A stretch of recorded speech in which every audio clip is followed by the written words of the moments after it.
Why? A video book by Doug Patt. Preface. Long ago in ancient Greece, a select apprentice became an expert at all the building trades. He was called the architekton, or master builder. When ready, he had the authority to direct design and construction.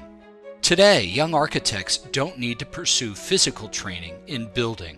Rather, the architect is educated in the university and works in an office. He or she is not the master builder. No one is. That's not to say the architect lacks knowledge, skill, or authority. On the contrary, the architect is still revered as a well-educated, creative force.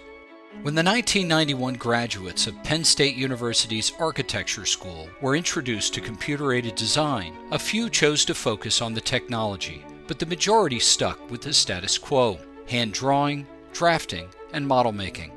By the time I left graduate school 2 years later, most students and architecture programs were using computers as a means of expression. Within just a few more years, architecture firms were turning to CAD in large numbers. In retrospect, computers and handmade work rest on either side of a historical demarcation line. Some refused to learn the technology, others embraced it, and a few still balance a tightrope between these two worlds of architecting. Carl Sagan, the famed astrophysicist, once said, "You have to know the past to understand the present." That is, when we learn from the past, we make fewer mistakes, build on information, and value the present more. Architecture is no different. If we lose sight of its history, we risk the loss of continuity with the past and the purpose of architecture. This means the loss of a way forward too. The architect of long ago and that of today may not practice in precisely the same way or use the same tools.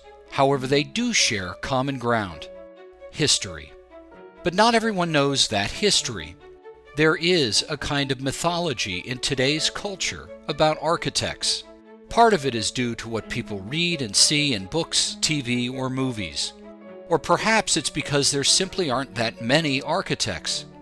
Most people believe the architect's job is limited to design, or that the only kind of buildings he or she designs are modern.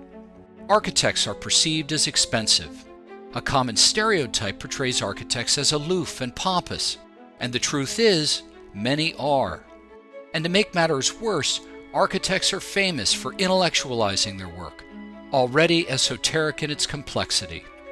So we are left with a divide between history and perception. As an architect and educational video producer, there is a common series of questions on the mind of most who are not architects. Why do architects design like that, draw like that, or think like that? So it follows that each chapter in this book represents something from the past, whether it's a bit of knowledge, historical precedent, or a method of making or doing that clarifies why.